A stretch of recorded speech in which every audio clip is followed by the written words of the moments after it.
Hi, my name is Steven and welcome back to my channel. Today I'm going to be talking to you about reflections on 2022, life-changing year in review. What a year 2022 has been for me. It's definitely going on the record books as the most life-changing events happening in one particular year for me. 2022 has seen a new job, a new family member, and a new place for me to live. It's definitely been hard and challenging at times to go through all of the changes and transitions that come from it. But this was definitely a growth year for me, and I've learned a lot about who I am and who I am yet to be. And really what kind of things that if I really put my mind to it, I can accomplish. But also how even the best laid plans need constant adjustments and changes due to uncertainty. Because life will always throw you curveballs, and that's what 2022 has shown me. So in today's video, I'm going to talk about the background, what I learned in 2022, and my general thoughts. And before we start, be sure to like, subscribe, comment, share with your friends, hit that notification bell if you like this content. And let's do this. I went into 2022 thinking that we can get back to our previous life before the pandemic and get back into what we really like doing is traveling. But right as we did, in the first couple of months of 2022, I found out that my wife was pregnant. This was certainly good news and we definitely had planned for it, but it did throw all of our other plans for the year into chaos. Lots of travel that we were planning to do had to be rescheduled or canceled. And what followed was months of being safe and preparing for the baby to come. And that preparation was much more than any of us anticipated going into it. So we had to make a lot of changes along the way to accommodate the baby planning.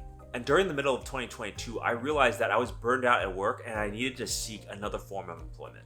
Luckily for me, the right opportunity came along and I snatched it up, but it did throw a bunch of uncertainty into my world because there was a lot of things I needed to do to end my job and then start a new one and all the planning and logistics and administrative things that came with it. And finally, because we were growing our family, we needed a new place to live, so we started to search for different apartments in the area.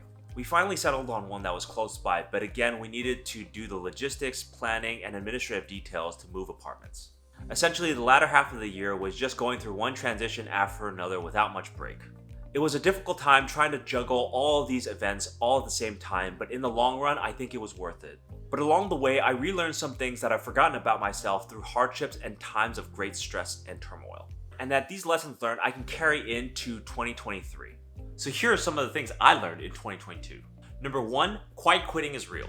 So in my previous video, I did a deep dive on quiet quitting on what my thoughts were about it. In this video, I'll just show you the highlights of what I learned. Quiet quitting is basically a phenomenon in which you've lost interest in your job and you're just doing the bare minimum to get by, nothing more than that.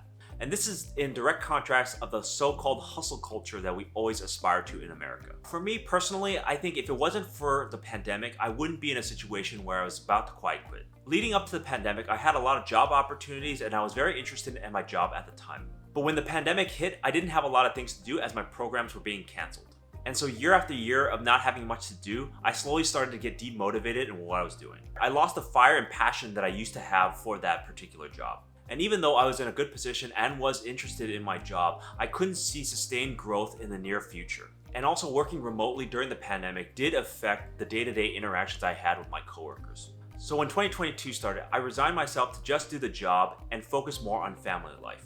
And I was thinking more about the work-life balance I would have with that particular job and a kid on the way. I really convinced myself that I was okay with doing just the bare minimum at that job. But as time went on and people started quitting my department, I started to rethink my time there. And it ultimately led me down the path of realizing that I really shouldn't have been in that job, and I started to search for other opportunities. At the end of the day, I realized I was holding on to a past dream of that job, and that I had slowly quiet quitted from the beginning of the pandemic to early 2022. So what I learned is quiet quitting is real, and even if you liked your job previously, you could end up in a position where you quiet quit it eventually. And that there's always signs and markers telling you that you're on the verge of quiet quitting. Check out my previous video if you want to know more details about my thoughts on quiet quitting. Number 2, stepping back from the individual. This year I took a lot of hard hits to me being independent from now on. And if I want to truly be honest, it's the year my independence died and I'm shifting more towards a family-oriented person. Going to a more family-oriented person has been a hard transition for me. Prior to this year and even before marriage, I was ruggedly independent. For a large part of 7 years, I did what I want, when I wanted, and how I wanted it. And the freedoms and independence that I got from that was exhilarating. Now that we're part of a family, it's harder and harder to break away and do your own thing. Everything has to be planned out well in advance. And it has to be a mutual team decision with babysitters involved in order for us to do something. No longer can I just go out, do my own thing for a period of time at my choosing.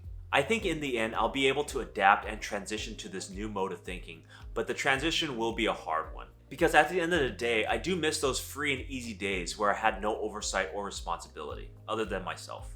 As one person recently said to me, well, you might as well get used to it now because there's no going back. So 2022 has really been the year that I start to become more responsible, not just for myself, but for a family as well.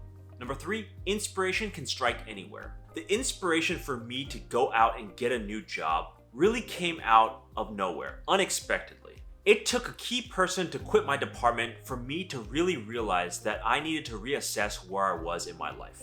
And it really forced me to question and confront some of the assumptions that I had made about my life that I didn't want answered, particularly with me stagnating my career and going into a more family-oriented role. I really thought I convinced myself that I'd be okay with being average, but at the end of the day, I don't think that's what drives me in life. And if I were to focus completely on family and away from work, I don't think I would be okay with it in the long run. I need that happy balance where I'm contributing to both equally with equal intensity. When that person quit, I panicked about my future in a way that I never had before. So in a span of a few days, I went from being okay with my current position to me needing a change. And that inspiration for me to change happened extremely quickly. And once I started to reflect on my position, it was like the floodgates opened. I couldn't stop preventing myself from needing a change. When I look back on it now, I'm still amazed that I was quickly able to change my life because of that one person. That indicates that those feelings have been buried deep inside for many months, possibly years, and was waiting for a release. And it was that moment and inspiration that helped me to see what I really needed to see. So going forward, I need to listen and reflect on myself a lot more and also realize that inspiration in life-changing events can happen at any time. Number 4, planning everything is hard. So when things started to change in my life, there was a lot of planning that was needed to make sure everything was done correctly and on time. Moving, changing jobs, and doctor's appointments were not easy on us, and we had to plan things 2 to 3 weeks out. And every time we completed a 2 to 3 week chunk, there would be another one right behind it. Planning during this time frame was extremely difficult and everything had to go smoothly. Arguably, that period was one of the most stressful periods in my life in a long time. And even though all these changes happened in a 6-month period of time, I don't think I did that much life changing in 7 years. For our planning, things went roughly to schedule, but there were some setbacks. And I'm glad we planned as much as we did, or else those setbacks would have really hurt us. And it would have caused much more stress on ourselves. And now that things have settled down a little bit, it's weird not to be in a go, go, go mode all the time. But what I learned is that when the going gets tough, I can still plan out very complex things in an orderly fashion.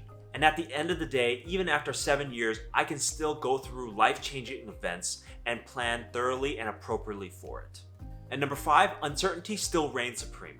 Even though I planned as much as I could, nothing will go right perfectly all the time. 50% of the things that we planned didn't go according to plan. In those cases, it was really stressful and I had to triage certain things and make up for it with additional time. I relearned that if you're making massive life changes, nothing will go according to plan and you have to be prepared to deal with the uncertainties of that. There's just too many pieces moving in a short time span for everything to go according to plan. There's lots of things out of your control and the government is also involved as well. See, for the past couple of years prior to 2022, I avoided making life changes. And certainly if I did make life changes, it would be a one and done over a long period of time, not all at once within a month. In the last couple of months, I had doctors' miscommunications, trouble with HR, and apartment problems. And even if you're detail-oriented and plan well, things will go wrong. And through this transition, I relearned how to be more patient and focus on self-care during that time. Because the intensity and stress can burn you out, especially if you're doing it for 6 months. Because if you don't deal with high stress periods of time, even periodically, you'll not have the patience for them when they arrive. And you certainly don't want a high stressful period to be sustained for a long period of time without you dealing with your stress somehow. But what it taught me at the end of the day was that you have to accept uncertainty and deal with it appropriately. And that there's just no way to make everything perfect and control everything. So here are my thoughts for 2023. I think 2022 and 2023 will be a transition period for me in my life. The things that I'm doing will prepare me for the next stage of my life. And I'm settled down now with the family, so my responsibility are going to be far greater than it was before. And that period of transition will be me owning and stepping up to that plate, and ultimately becoming a better, more rounded person from it. In a future video, I'm going to go through what I'm looking forward to in 2023. But a quick preview of that is to become a more family-oriented person, and also put more emphasis on patience and self-care in my life. With less and less time going forward, my ability to do things will be heavily constrained in the future. And those are some of the things that can help me during a period of possibly intense stress. And ultimately, I want to be the best person I can for our newborn child. So those are my thoughts on 2022. I started the year with one set of ideas, and by the end of that year, a completely different set of ideas. And it has completely changed my life. Not what I was expecting at the beginning of the year at all. I once again found my passion, drive, and motivation to push not only myself to become better, but my family as well. But that only happened because I was at a point in my life where I needed a change, and I just needed that push. And to get there, I would need to take many risks to accomplish that goal. So I hope you found some insight into my life over the past year and found it entertaining. So thank you for watching. Please leave me a comment down below on what are your thoughts on 2022, and has it been a good experience for you or not? And I'll see you next time.